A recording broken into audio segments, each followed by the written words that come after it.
Now, those men have to fight for a job. Everybody has to fight for a job. The coaches have to fight for a job. I got to fight to hold this job, too. I have to have this club better. We can't just go along and feel sick after each ball game, and I don't want to get sick after ball games. I love to win myself, and I think these men are they're getting better. From St. Petersburg, Florida, here's a preview of the 1963 New York Mets, New York's new National League baseball team. Now let's meet the Mets. Meet the Mets, meet the Mets. Step right up and greet the Mets. Bring your kiddies, bring your wife. Guaranteed to have the time of your life, because the Mets are really socking the ball, knocking those home runs over the wall. East side, west side, everybody's coming down to meet the M-E-T-S Mets of New York town. There are 33 new faces in the Met training camp this spring. Hello, everybody. I'm Lindsay Nelson, and let's check now with my broadcasting partners and see if they can identify this new face. Bob Murphy? Lindsay, number 33 is Ron Hunt, and Ron was the all-star second baseman in the Texas League last year. Ralph Kiner? Yes, that's the theme this year, blending the new faces with the old, and we're all looking forward to a great 1963 season. The New York Mets are hard at work at spring training in St. Petersburg, looking forward to opening day at the Polo Grounds in New York on April 9th, when they'll take on the St. Louis Cardinals. This is the largest crowd in the National League last year at the Polo Grounds as the New York Mets face the Los Angeles Dodgers.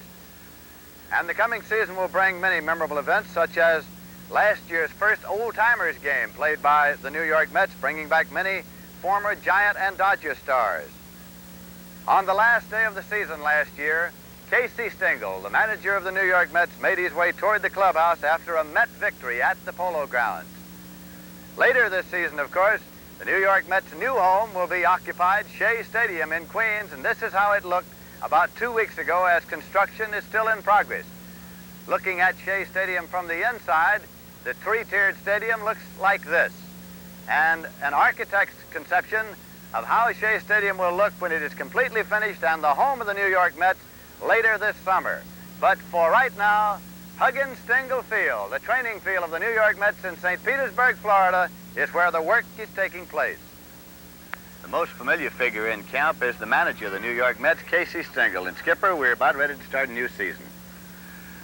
Well, thank you very much. It is a new season. I'm very happy that so many of you men that are going to follow the Mets will be down here. And I really believe that for the public in New York City, that the New York Mets will be a more fascinating team for the populace. I really think that we have 4 or 5 young men that are on this club that are very fast. They can run. There should be more speed on the club. I think they have more assets in their bodies in which they can do 5 or 6 different things, which is in the line of baseball, and that combination with teamwork might put the club over to a greater height. Well, we want to look at a few of them, so right now let's take a look at the batting cage.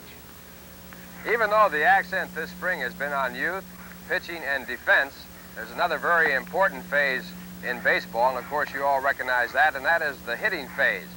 Right here beside me is Solly Hemus, former Major League manager and now a coach for the New York Mets, and Solly has some of his prized pupils right here in the batting cage, and they're working on different types of hitting approaches. Solly, let's take a look at some of the action here in the batting cage, and we have Larry Burwright up here right now.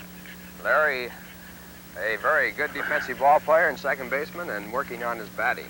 Well, naturally, I think we're going to start with bunting first of all. Bunting for a base hit, I think this is important, especially with the speed that he has. He can either push the ball or pull the ball down third base. And let's say that there's a man on first base now, Larry. You're going to get him over to second base. This is important. That's a sacrifice. There's a perfect bunt. Now say that they missed on that particular play, and say that there's a Hoke out there at third base. He's coming in. What are you going to be able to do to get the ball by him, or how can you get the man to second base? So here's what he'll do. Now that was going to the opposite field. Say now the third baseman is charging. What would you do? Notice his feet. This is very important. He doesn't move his feet at all. Well, he just turns around where he has the bat held back, where all he has to do is go forward. This is very, very important. You notice, see, he brings them in. Now, even if he misses the ball, that's not going to hurt at all. It's not going to have any effect at all. In other words, you don't feel that you can get the man to second base, and this is very important.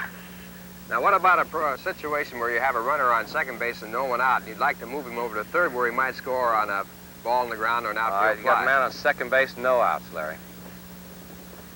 There it is. Try to go to right field. Trying to push the man to third base. Anytime you get a man at third base with one out, you feel you should be able to score that man. Well, let's take a look now at Tim Harkness as he comes in.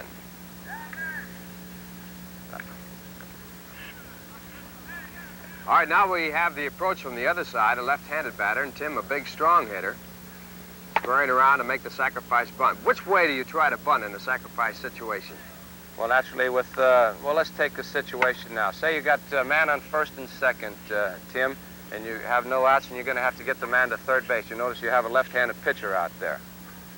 Now he bunts toward first. Why? That's right, because if you can bunt the ball hard towards third base, and I think we can explain that for you.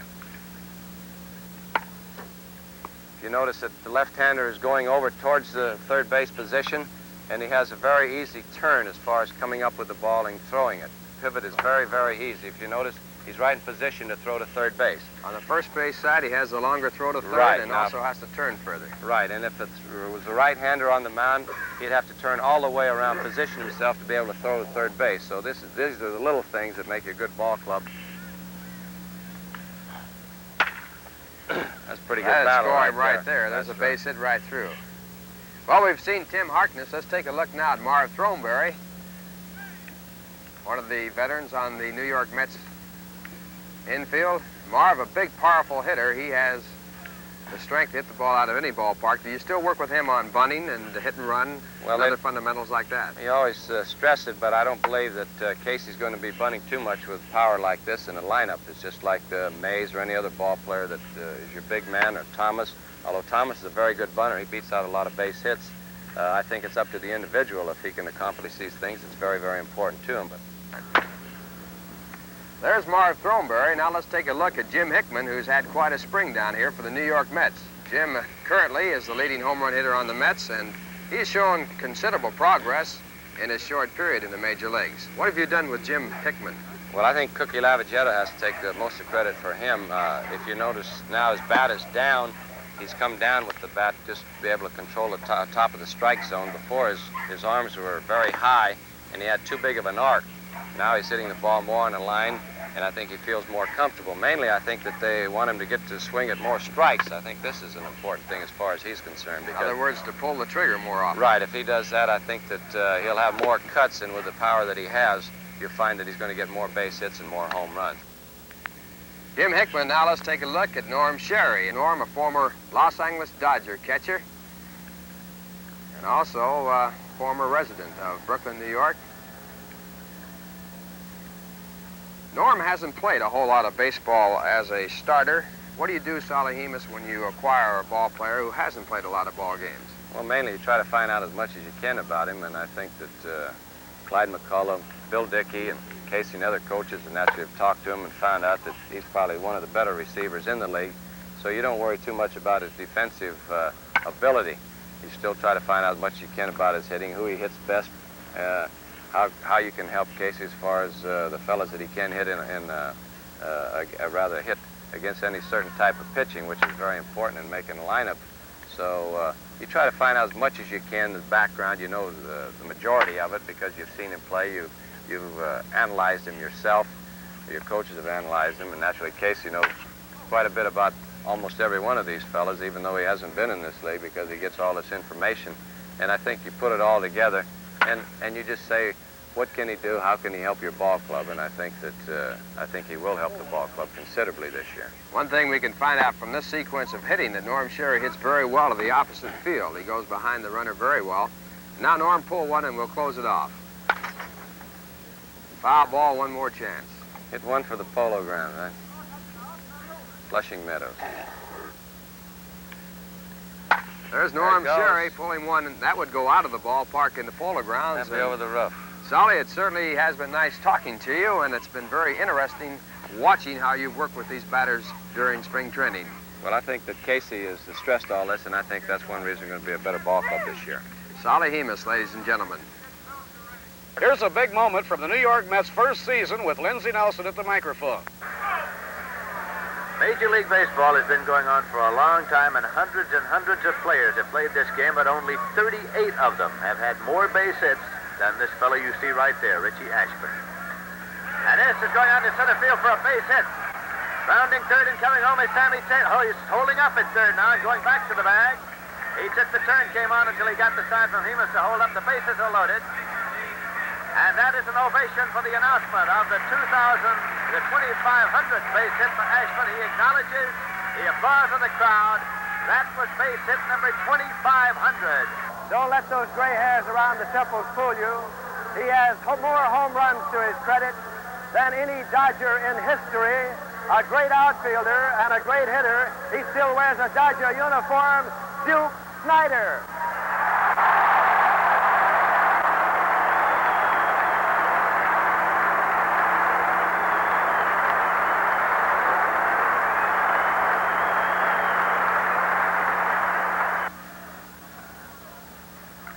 Hit hard to deep left field by Hodges. Watch this one, and it's history in the making.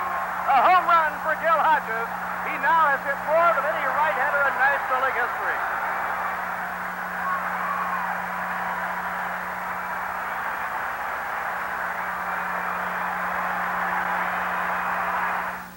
Casey, who are some of the new players on the Mets roster? Well, I would have to say, if I wanted to speak of the pitcher staff, I'd say Bearnarth. He's a young man that's around Long Island. He's only had about 3 months' experience in professional baseball. He's done very well in spring training. He's been able to hit very well. I put him up once as a pinch hitter. He's a good batter, good fielder. Seems to be able to be taught very easily. He's gained access to holding men on bases. He's caught men off of first base. He's young. He's strong. Looks like he's determined. Doesn't show any excitement. He looks like a steady man. Looks like he's played 5 or 6 years as a pitcher. The other one I'd have to say is Dillon, a left-handed pitcher that we have on our ball club. He went 14, lost 7 last season. It looks like he can hold the men on first base, second, third. Looks like a good fielder as a pitcher, and it looks like he can bat, bunt. It looks like he has 4 or 5 assets. Classification looks like he could be advanced very rapidly up to the major leagues. A New Yorker who started on the mound for the New York Yankees is playing a key role in assembling new faces for the new New York Mets. Johnny Murphy, administrative assistant to George Weiss. Johnny, when did you first see the young man to your right, Ted Schreiber? Oh, about 4 years ago while he was playing with St. John's College in Brooklyn. And when did you first see the young man on my left, Larry Bearnarth? Oh, quite a few years. I scouted him 2 years in St. John's and signed him last spring. Ted Schreiber was the #1 draft choice in America. Ted, I know you're a New York boy, but where were you born? In Brooklyn, New York. And where did you attend high school? James Madison in Brooklyn. And now you're making your home? In Bell Harbor. Well, we hope it's going to be a very wonderful year for you. Larry Bearnarth, you're a New York boy. Where were you born? So I was born in Manhattan, Bob. And you attended high school? In St. Peter's on Staten Island. And now where do you make your home? Belmore, Long Island. And the same to you. We hope it's going to be a very successful year for both of you as you bring talent and new faces to the New York Mets. It's going to be another exciting baseball season, so every chance you get, come out to the Polo Grounds and later on in the season out to Shea Stadium. But if you can't get out to the ballpark, remember, we'll have 129 more telecasts of Met games on WOR-TV Channel 9 in New York, brought to you by Rheingold. In the Mets' new youth program, 2 young boys from New York City have stood out right up on top. Young Steve Dillon, who pitched ball for Cardinal Hayes High School in New York City, and also Ed Kranepool, who went to James Monroe High School in New York. Ed, did you ever play against Steve in school? Yes, I did. When I was a sophomore, we played against Steve, but I'd rather not You don't want to talk about go that. into the details, yeah. Ed, just why did you sign with the New York Mets? Well, there were 2 principal reasons. One was that you have a greater chance of making the majors in a shorter span of time, and also New York is my hometown, and I always wanted to play there. Well, the New York Mets are happy to have you. And Steve, you signed with the New York Yankees, and the Mets drafted you. Are you happy with the change? Yes, Ralph, I'm very happy with the change. I don't think I would get the opportunity with the Yankees as I'm getting with the Mets this year. Well, I know the Mets are looking forward to a great season from you and many more, and also Ed Kranepool, you too. And that's a story from Steve Dillon and Ed Kranepool.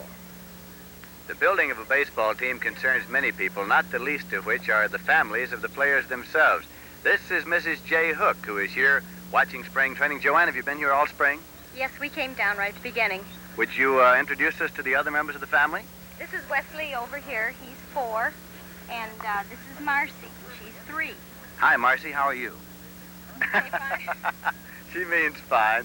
Joanne, when your husband pitches during the regular season at the ballpark, is this a special day at your household? Oh, yes, a very special day. And the kids enjoy watching him on television, and I try to go as often as I can. I see. Were you a baseball fan before you were married? Oh, yes. And I think it's a good thing, too. Well, Joanne, during the wintertime, how do you and Jay spend the winter? Well, Jay has been going to school for the past few winters, and we're not sure exactly what he will be doing next year, but he finally has received his master's degree now. He has received it. Got it this last winter? Yes, all he has to do is defend his thesis. It is written and handed in. Well, wonderful. Gee, that is good news because I know he's been working hard at that. So, Joanne, you looking forward to another big year? Oh, yes, and I think it'll be bigger than last year, too. Well, we all hope so. Joanne Hook with the family here watching spring training at the camp of the New York Mets. Much of the molding of a ball club takes place off the field, behind the scenes, and the architect of the New York Mets is President George Weiss, who is in daily conference with his field manager, Casey Stengel. Our spring training of 1962 with the Mets. Well, as you know, Casey, if it isn't, it hasn't been due for lack of trying. Since last year when we were in the draft of National League players, the club has expended about $3 million in player purchases, and about 50 or 60 players have passed through the mill. The results, I think, are shown this spring by the fact that the club, that players who were regulars on the club last year cannot make the club this year. And I believe it's more your type of ball club. There's more speed to it, and it's younger. And so I have high hopes that we're going to be a very much improved club this year. Well, I think you're right, George. I tell you, you know, it's very hard to win exhibition games when you're changing your lineup, your infield every day. Last year we had to change it because the players didn't have the ability and so forth. But the young men that have been playing this year have been very spirited. I think the coaches have done a very good job. They're working individually in different departments of the game. And I think that we go out here and in the 5.5 hours, we individually have tried to assist the younger men that are trying to cooperate with the coaches. And I really think with their speed and with their determination that if they just keep that fight and spirit to themselves, it's possible to beat other clubs that have very larger names that are possibly in their lineup or more experienced for 2 or 3 years in the major leagues. Another big thing, I think we've established more of a background for our major league club in the personnel of the Buffalo club.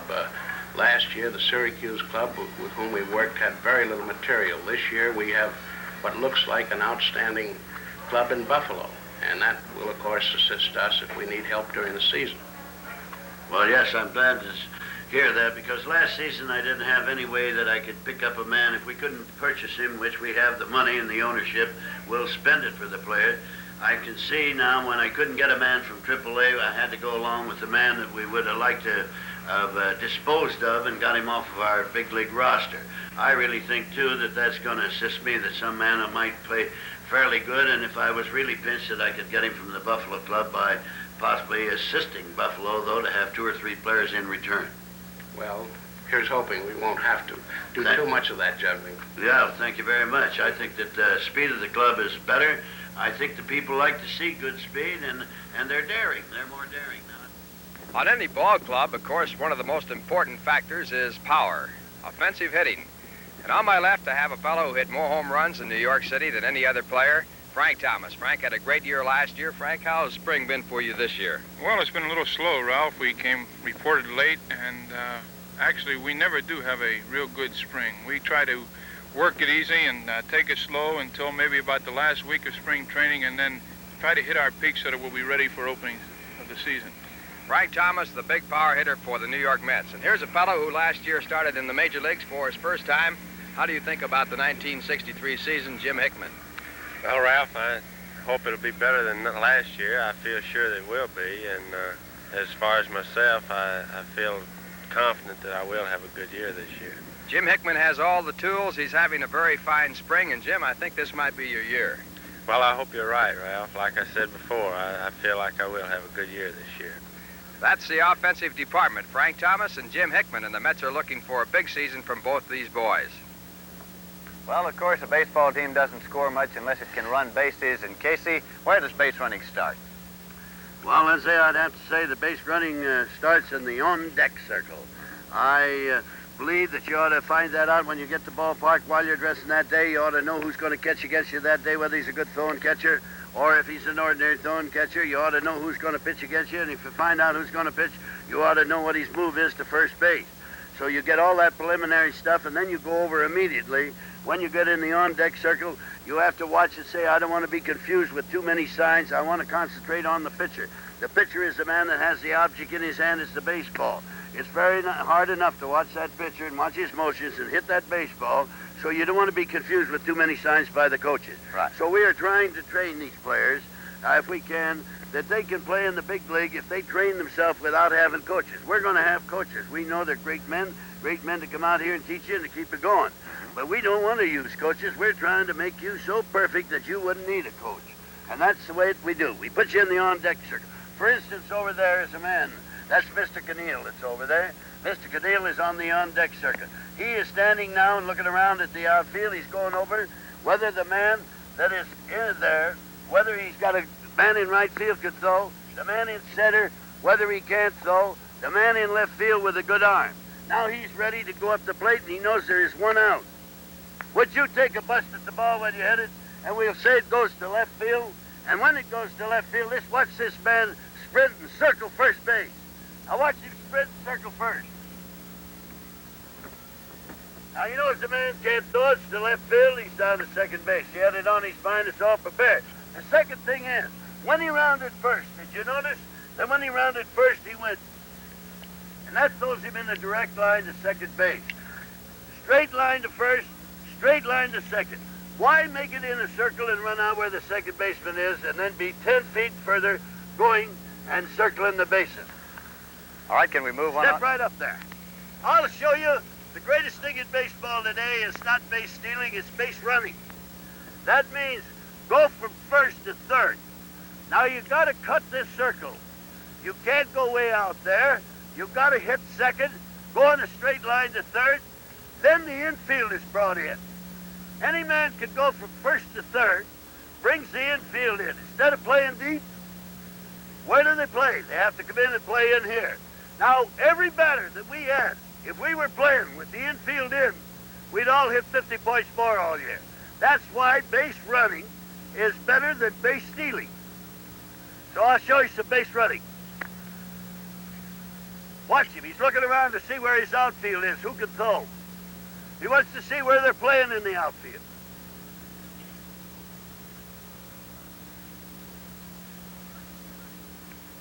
Now watch him circle this.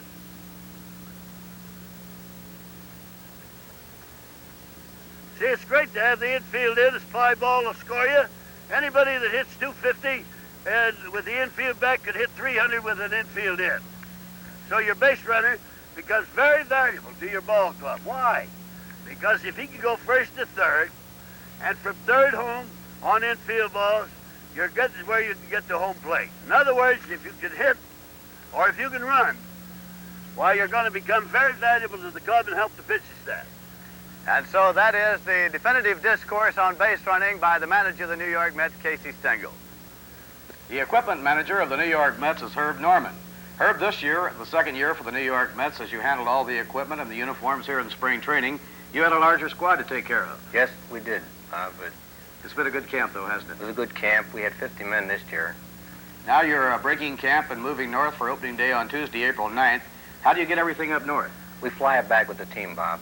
Now, when the Mets open on Tuesday the 9th, will they be decked out in new uniforms? Yes, Bob, we're going to have the 2 home and 2 road uniforms. So each player actually comes up with 4 new uniforms. How often do you have to have uniforms cleaned during a baseball Well, season? if they play, Bob, they're cleaned every day. You clean them every day? Yes, sir. I'd hate to have your cleaning bill, I'll say that, Herb. Well, Now, it's pretty high. Now, one final question. As you look back over the completed phase of spring training, how did the camp impress you? Was it improved over a year ago or not? Well, to me it was one of the best camps I've seen, I'll be honest with you. Well, good. Let's look forward to a real good year in '63. It isn't every camp that is fortunate enough to have a fellow like Gil Hodges around. In fact, there's only one camp, and right now Gil Hodges, one of the greatest defensive first basemen in the history of baseball, is also one of the greatest coaches in baseball. And Gil, right now you're working with some of the other first basemen on this ball club, and just exactly what are they doing? Well, Ralph, we have Marv Throneberry and Ed Kranepool over there trying to improve on their pickups. That's the bad throws from the infielders. And actually, it's a very difficult play, and you have to be very lucky. But to improve that luck, well, you have to practice a lot on it and know exactly just when to come up. Actually, the main thing to do is to stay as low as possible and to give with the ball. Don't try to fight the ball into the glove. Do you also teach them the time catch that you're so famous for? Well, I don't know about that, but instinct more or less takes over after you've worked on many of these plays, and when you get into a ball game and the situation arises, why, your instinct takes over and you just do it naturally. Well, speaking of young ball players, the Mets have a new ball player who just joined the ball club from the Los Angeles Dodgers, Tim Harkness. Tim, come on in here. What can you tell us about Tim, Gil? Well, Ralph, Tim and I happen to be brought up in the same organization, the Dodgers, as you mentioned, and from what I've known of Timmy, he's very good around the bag. He's a good defensive first baseman, and all the years in the minors that he has spent, which actually hasn't been too many, but he's always hit very well. And certainly all of us are hoping that Timmy's going to continue to improve and help this ball club out this year. One thing about Tim Harkness that many people might not know, Tim was a hockey player when he was going through high school, and a very, very good one at that. And Tim, how does hockey affect baseball? Is there any comparison? Well, actually, there's two things that you can compare baseball and hockey with, and that's the wrist action and the skating, which helps the legs.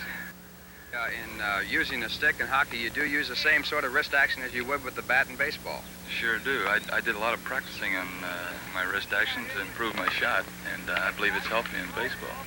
Well, Tim Harkness has been quite a hockey player and now in baseball. And Tim, what would you rather be doing? Charging down the ice to face a tough defenseman, or swinging a bat against a real tough pitcher in the major leagues? Well, they're both pretty tough questions to answer, Ralph, but I'm really looking forward to facing those sidearm left-handers this year. Well, that sounds real good from Tim Harkness and Gil Hodges. I'm sure that you're going to do another great job in the field for the Mets, and you certainly are doing a great job as a coach. It's nice to have you with us. Thank you, Ralph. Gil Hodges and Tim Harkness. Thanks. Last year, 1 million people saw baseball games at the Polo Grounds, so this season, every chance you get, come out to the Polo Grounds or later on out to Shea Stadium. But if you can't make it to the ballpark, remember we'll have 129 more telecasts of Met games on WOR-TV, Channel 9 in New York, brought to you by Rheingold. It's almost impossible in Major League Ball. The pitchers are good, but in modern baseball, very few men can go 9 innings. It's a serious thing, and they're handicapped. They got a lively ball. You've got where the ball goes through the infielders quicker, and they go and strike these short fences. And now they got men on bases all the time. So the pitcher is really handicapped, but I would have to say that the pitchers I kept, Craig I kept, he was my two-way man. I could start Craig and I could relieve with Craig. Why was he a good starter? Well, he was determined, and he kept in good physical shape, and he didn't let the sight of the man or the name of the uniform frighten him. In other words, he pitched his best ball, we'll say, against Cincinnati, a good ball club, the Los Angeles Ball Club, a great ball club, and the San Francisco Ball Club. Now his earned run average was better against those clubs. But where he was very good, and exceptionally good if I called upon him, would be a relief pitcher. If I had a club 1, 2, 3, and I've been in many a pennant race, and I know what relief pitching is, I think Craig would be an amazing man. Why? Because he can hold men on bases. He has one of the best averages known in catching men off of first base. Therefore, he stops your opponent in the 8th and 9th inning. If he's got a 1-run lead, he cannot go to second. He's got to sacrifice. He's a fair fielder. You can't get a lead. If you've got a good infield, you can force the men out at second base. They can't play hit and run, because if you miss the ball, and he knows enough to pitch out, why, you're liable to throw the man out at second and you break up that kind of a play. That's why a good relief pitcher should have control, and he should have 3 pitches, and he also should have another thing. He should have the ability that the base runner doesn't frighten him. In other words, the man with the bat is who he can concentrate on because he puts the fear in the base runner so he's too frightened to run. Now the second man has to be Jackson. Why? Because he pitched 4 shutouts last year. Now he's playing in a bandbox park, the Polo Grounds. It's very hard to pitch in that park. But what did he do? He had 4 shutouts last season. Now think of that. With our club changing its infield and the outfield, a man had 4 shutouts. That alone makes him a big league man because of the fact it wasn't just once. He did it 4 times. And one of the pitchers in the National League, I think, had 5 shutouts. So that's terrific to be with our club with changed lineup, that he got in and mastered it, that he had 4 shutouts. The third one is Hook. Why? He stayed all year, pitched most of the games. He works hard every day, keeps in good physical shape. He's improved himself with his control. He's better in holding men on bases. He's good and strong. He likes to pitch. He wants to pitch, and he isn't frightened about pitching, and he don't show excitement. So he steadied down more as the season progressed. So I'd have to say that's the big 3. As you would well imagine, a great deal of work has gone into molding the pitching staff for the 1963 season.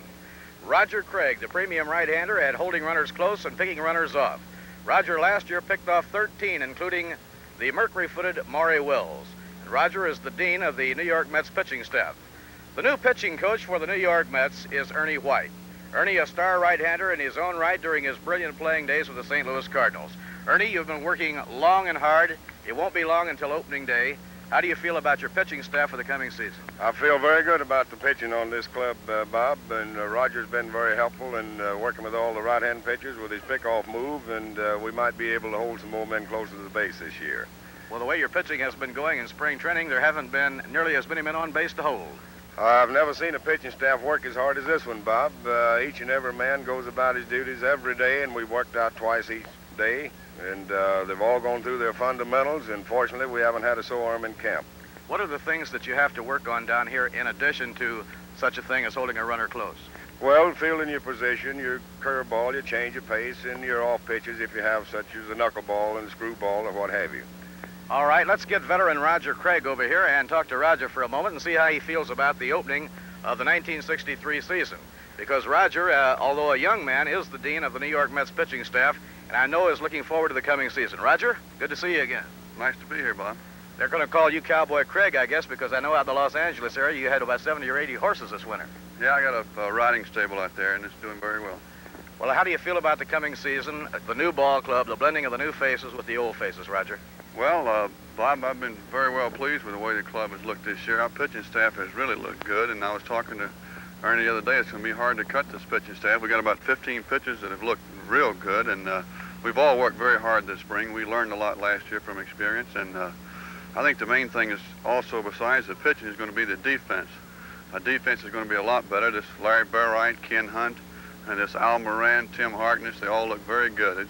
We should have a lot better year this year. As they say, that double play is a pitcher's best friend. It sure is. It's made a difference this spring. Roger, best of everything to you in the coming season. I know you're looking forward to opening day. Thank you, Bob. Alvin Jackson, of course, will be with the New York Met pitching staff this year. Alvin was involved in 4 shutouts last year. He pitched 4, only 1 behind the league leader. And Al, I know you're raring to go. Yes, I'm ready for this season, Bob. I've learned a lot last year by losing quite a few, so I should correct a few mistakes that I made last year. Should give me a better season. Ernie White, you know, Alvin reminds me a little bit of some of your old teammates, the way he feels his position, fellas like Harry Burkeen and Harvey Haddix. Al is very good at filling his position. He's quick, you know, he has those quick movements and he can get around very well. He's improved on his pick-off play at first base and all bases, and his control's been very good, and we're expecting a big year out of Al. One of the new faces on the New York Mets this year will be left-hander Don Rowe. Now, Al, I know that you and Don have had experience playing together in the minor leagues before. Yes, we played together. We broke in together back in 1955. And Rowe and I have come a long way, and Rowe's a good pitcher now. He's gotten control, and I believe he can do us a good job this year. It looks like your pitching staff is going to have good balance this year, Al. Real good balance. We got a real good infield, something you didn't see last year, so we should make a few more double plays, and the guys will go in the hole and get that hit for you, too. Al Jackson, do you think the Mets are going to be a better ball club when the season is all over and games won and lost, without putting you too much on the spot, but I know you feel you're improved? I don't think it's going to be putting me on the spot, because if anyone see this ball club, they would know that we would be a better ball club this year. Alvin, best of luck to you. We want to get your friend Don Rowe over here and talk to Don just for a minute, because you have played with him before, and we're all looking forward to having him with us during the season. Thanks, Al. Don Rowe was at Columbus last year, won 11 ball games, and has impressed everybody down here in spring training. Don, I know you're looking forward to the opportunity to pitch in the National League. Well, I hope that I can do a pretty good job. I just try to do as best I can. You know, one of the interesting things, they tell me that you're one of the fastest working pitchers in all of baseball. Ernie, is that true? Well, I had done for a couple of months down in the Southern League a couple of years ago, Bob, and I remember one night in Macon, Georgia, he pitched a ball game. It started at 8 o'clock, and I believe by 9:30 we were back at the hotel. When you're having a good ball game, Don, when you get in that good groove, obviously then it makes you feel like you're working better if you can work fast. True.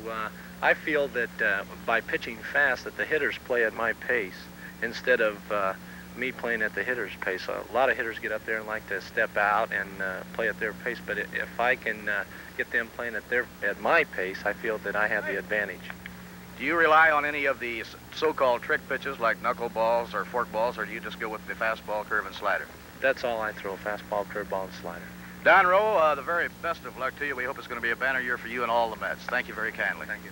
Now, Ernie, let's get together with one of the newest members of the New York Mets, a fellow you know well, right-hander Carl Willey. The New York Mets acquired Carl from the Milwaukee Braves, and Carl, it's mighty good to have you in New York with the Mets. Well, thank you, Bob. It's a pleasure to be here. Carl is from Cherry Field, Maine, and I think you're the only player in the major leagues from the state of Maine. Isn't that right? Houston has one pitcher from Maine, Bob. Oh, they do? This is his first year, yes. Well, we're mighty happy to have you, and of course, you've been on a ball club that has a tremendous amount of pitching talent over the last few years with fellows like Burdette and Spahn, and although you had great stuff, great talent, you didn't probably get a chance to pitch as much as you would have liked to, so this could be a great opportunity for you. Well, I hope so, Bob. I hope. Ernie, what can you tell us about Carl Willey? Well, I've been knowing Carl for a pretty good while, having worked with the Braves organization 7 or 8 years, Bob, and he's always been one of the boys that every year they think's going to be the 20-game winner. So this year he might just be the boy we're looking for. Carl, over the years that you have been pitching in the National League, has any one club been more difficult for you than another, or anything like that? Well, yeah, San Francisco. I have had a lot of trouble with San Francisco in the last 2 years, especially. Ernie, it's always interesting, regardless of how good a pitcher is, there always seems to be one club that gives him more trouble than the others. That's true. You'll find that as long as you stay in baseball. And I might add, Bob, that one thing that's held Carlton back, as you say, is sitting around behind Burdette and Spahn and those fellows over there. You don't get many chances to pitch. It's like they say, Gil Hodges has buried many a first baseman over the years, like Pee Wee Reese buried shortstops. Carl Willey, best of everything. Thanks a lot to you. Okay, Ernie, let's get together with another new face for the New York Mets, and this is a fellow that came up and made quite a splash in the American League. He won his first 4 ball games a couple of years ago with the Cleveland Indians, Win Hawkins. While Win's coming over here, Ernie, what can you tell us about Win? Win has looked very good this spring, Bob. He's worked hard, and he's had real good control, and I don't think he's given up over 1 run all spring, have you, Win? I believe 2, Ernie. 2? 2 runs. Well, we'll have to cut one of them out. You know, last summer, Wynn tried to do one of the toughest things I can imagine. He was in the Army, and he tried to pitch on a weekend pass. He was at Fort Meade right outside of Baltimore. He'd get a weekend pass and join the Cleveland club and try to pitch, and that's a tough way to do it, isn't it, Wynn? Yes, it is, Bob. You don't stay in too good a shape being in the Army and getting up at 5:30 every morning, and it's quite tough. Well, I know you're delighted to have a full spring training period and get set to go in the National League this year. I'm really looking forward to it, Bob. Wynn, as a former American leaguer, do you have any thoughts as to when you come into the National League about the difference in strike zones or anything like that? Well, we have heard over in the American League that the umpires in the National League give you that low pitch a little better, so I'm looking forward to it. I've always been a low ball pitcher, and I think it might help me. Wynn Hawkins, thanks to you, and we hope it's a banner year. Thank you, Bob. Now, Ernie, let's see. Let's get together with Jay Hook. Jay, of course, turned in some great pitching jobs for the New York Mets last year, and Jay has been pitching just as well as anybody could possibly pitch down here. He has looked very well this spring. He's improved his curveball, and this year we're expecting great things out of him. Jay, how'd the winter go? Very good, Bob, very good. I finished my master's degree at Northwestern, and so I've completed that. One of the pieces of conversation down here in spring training is that here is a fellow who wanted to get in shape so bad that on top of all the work being done out here on the ball field, you've ridden a bicycle to the ballpark every day. Well, yes, I got the bicycle so that my wife could have the car, but it's worked out very well because it's got me in better shape. I'll tell you, you get more miles to the gallon on that bicycle, don't you? You sure do, yeah. Jay, how do you feel about the coming season? How do you feel the Mets are shaping up as against last year? Well, I'm very optimistic about the coming year. I think that we have a much better opportunity to fare well in the National League. I think it's a very tough league, but I think that through our improvements that have been made this winter and this spring, I think we'll do very well. Ernie White, anything you would care to say in summing up about the coming season and about your pitching staff? Well, the only thing I can say, Bob, is if they keep going after the season starts the way they've been going down here, we're going to be awfully tough. Mr. E.C. Robbie Robinson is the chairman of the St. Petersburg Baseball Committee and chairman of the State of Florida Baseball Committee, for that matter. And, Robbie, this time of year, you're a busy man. Very much so, Lindsay, and it's a privilege and a pleasure to be busy. As the town with two Major League Baseball teams, it's a busy time for us. We're particularly happy to have the Mets down here, and we think that they're the team of destiny and are really coming. Backstopping duties for the 63 Mets will be handled by Sammy Taylor, Norm Sherry, and Choo-Choo Coleman. It was on a Friday the 13th in June last year that Sammy suffered a broken finger. Sammy, has the finger completely mended, and are you set for 63? Well, the finger is completely mended except one thing. I got a mallet finger, they call it. It's just a typical baseball finger, and that will be straightened, but that's a hazardous duty that you said once before this morning. What do they say about the catchers? Shaking hands with the catchers like grabbing a bag of peanuts or something? That's true, very true. Sammy, you've been handling the young pitchers down here in spring training for the New York Mets. How do you feel about them? Well, this Roll, he's been pitching real good, a left-hand pitcher, and which they drafted from the Pittsburgh organization, and I played against him once before in '56. He has a real good curveball slider, and his fastball is not exceptionally real fast, but he's sneaky with it. So I think he's going to be good, along with Hawk we got from Cleveland, and a bunch of these other youngsters down here. Actually, the young kids have been showing real good progress down here, more than some of the veterans, I think. Well, Sammy Taylor, best of luck to you for the coming year, and it looks like it's going to be a far more interesting year. Thank you, Bob. Last year, it seemed that the Mets had more than their share of injuries, and last winter was a very busy winter for Dr. Peter Lamont of the New York Mets. Dr. Lamont having several operations, and the result of the operations extremely successful.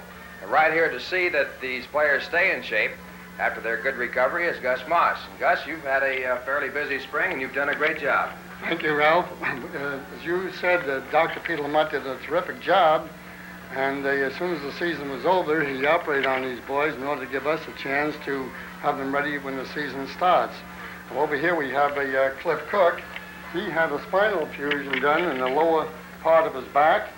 And Dr. Lamont grafted a piece of bone from his right hip and grafted it to the spine. And now we are giving corrective exercises to try to build up the muscle atrophy that forms, which is a wasting away in muscle after operative work. What kind of exercises are you doing, Gus? Well, he does various exercises. One of them we can show you right now is that he sits up and tries to touch his knee. And that's pretty good for a man who was only operated on a little while ago. I don't believe you could do this before the operation. He couldn't. That's why he was operated on. Now, the reason that he hasn't been in the lineup as yet is because we let them take their time, practically train themselves, because it takes quite a while to build these muscles back up again. Well, Cliff, I think that you certainly have recovered well. Are you happy with the operation? Yes, I am, Ralph. I have no after effects so far. It's just trying to pull the muscles loose and get them back in shape, but I feel real good now. Speaking of no after effects, here's a fellow over here that had two operations during last year. Gil Hodges, one of them a kidney stone operation, the other knee operation. Gil, you've been really good on your recovery. Well, I'm just about like Cliff, Ralph. I'm feeling very good now. When I first reported here in spring training, my knee was giving me a lot of trouble, but I've been doing the weight exercises, and seems like I'm getting better every day now. Well, you have Len Lesher here, Mr. Mock's assistant, and Len's been working on you with what kind of exercises? Well, usually the weight exercises or resistance exercises, Ralph. Well, Gus, you have one more patient over here who's actually going through some work, and this looks a little difficult even for a fellow who didn't have a knee operation.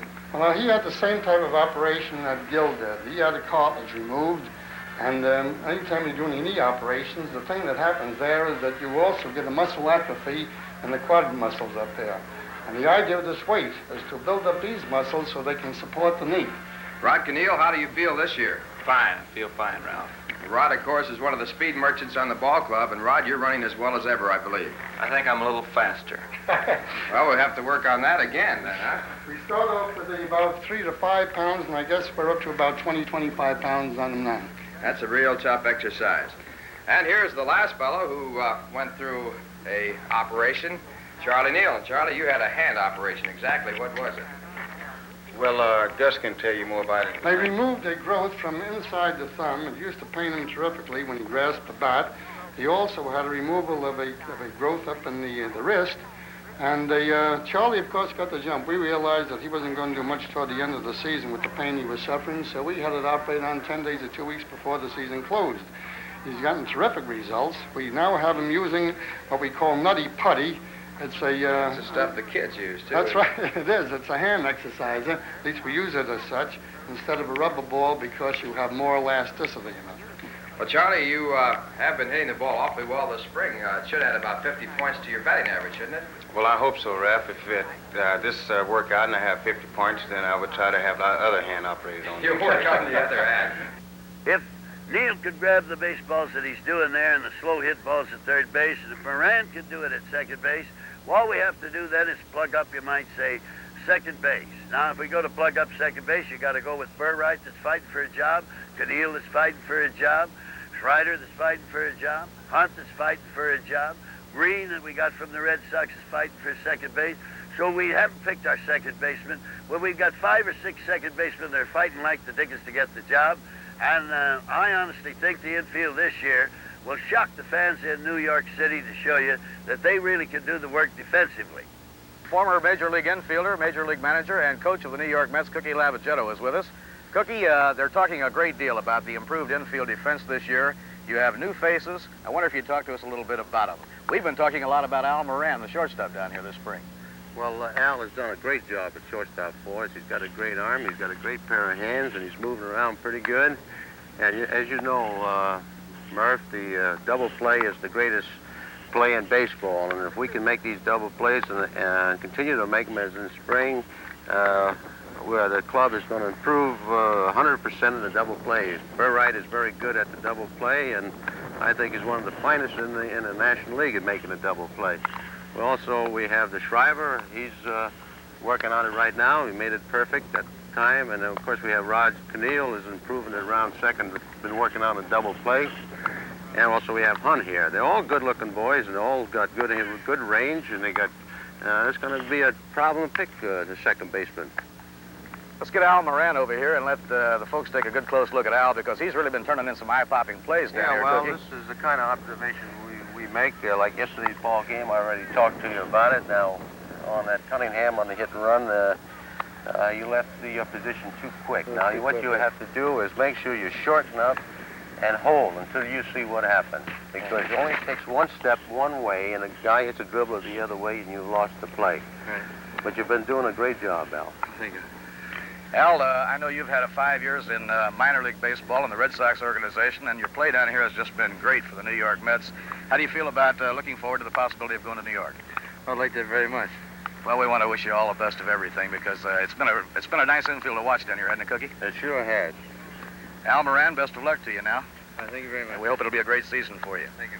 Well, Cookie, one thing about it, how would you compare your infield right at this moment as against the infield you had down here last year at the same time? Well, there's no comparison. Gee, we last year, every time there was a double play situation, we never made the double play, and we give the other club 4 outs, 5 outs, day in, day out. And you can't beat anybody giving 4 or 5 outs. And this year, I believe the double play will be completed, and they're going to get 3 outs and no more. Well, regardless of how many home runs are hit in the game of baseball, when you get right down to it, it's still a game of defense, isn't it, Cookie? Pitching and defense. I'll take my chances.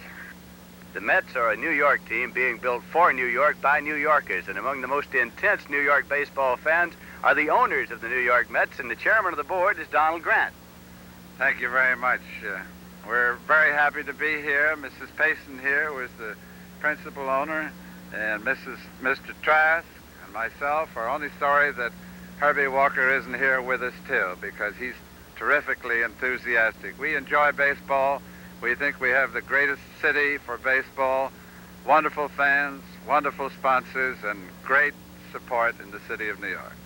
Well, here this year, of course, you've been flying in. You and Mrs. Payson, Mr. Trask has been here to see the team perform in exhibition games. And here at Huggins-Stengel Field, do you like what you've seen?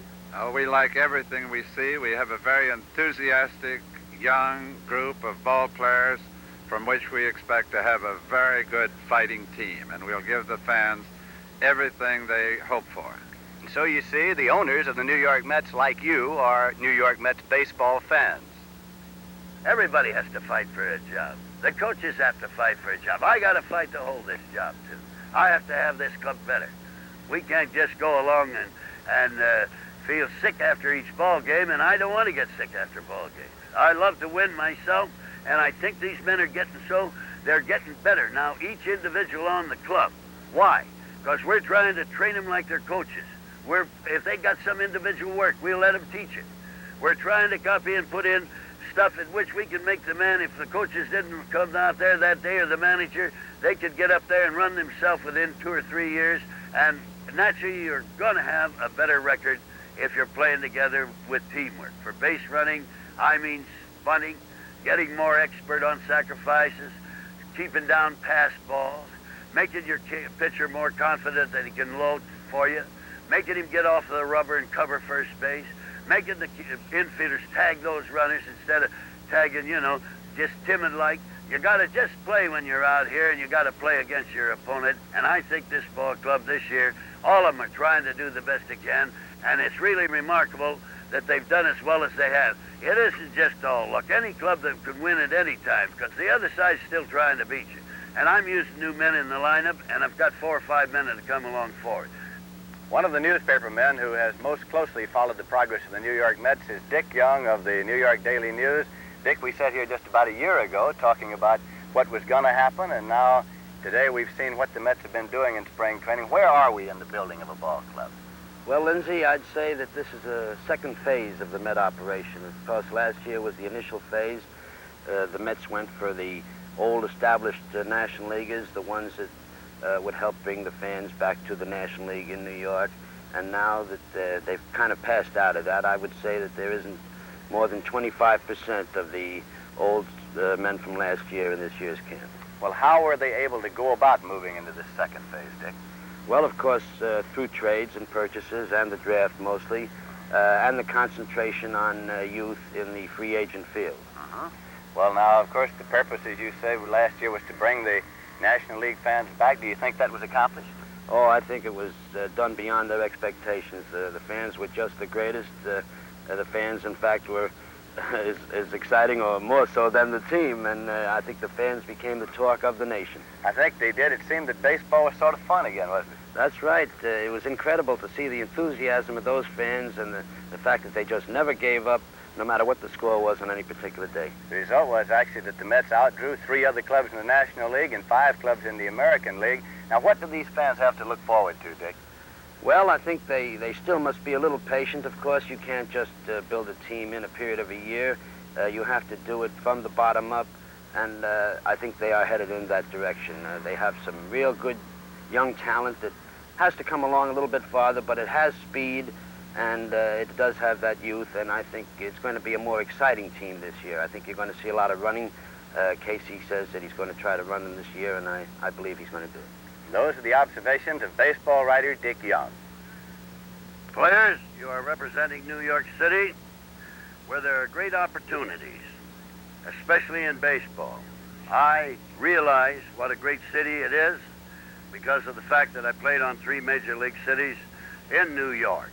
I know that in the end, you will be successful because we have one reason, which we have wealthy ownership.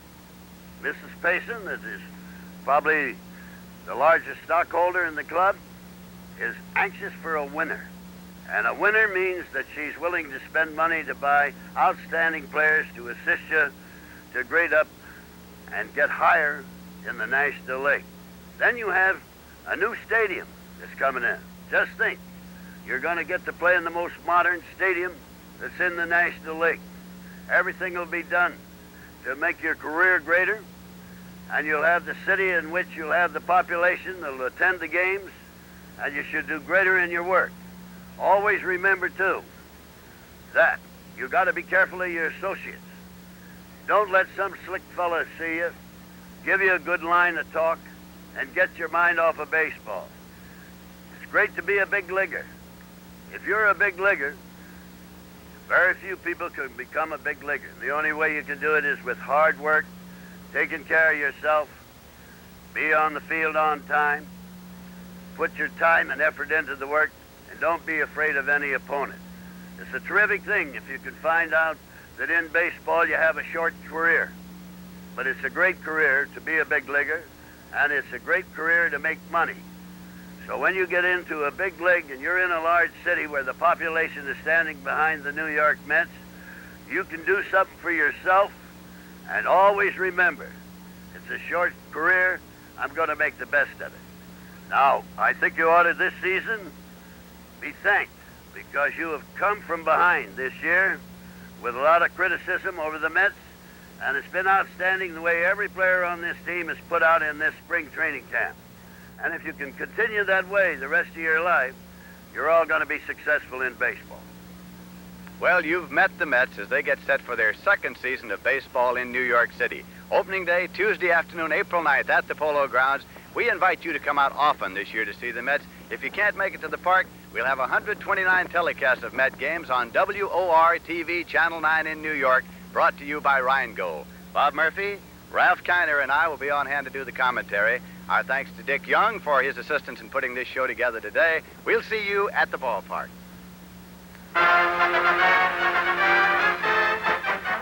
You have been watching Meet the Mets, a preview of New York's new National League baseball team. This program was furnished by Rheingold Extra Dry. Technical Director, Vic Grenier. Directed by Jack Simon. Produced by Joe Gallagher. Meet the Mets has been brought to you in cooperation with Sports Network. This program was pre-recorded.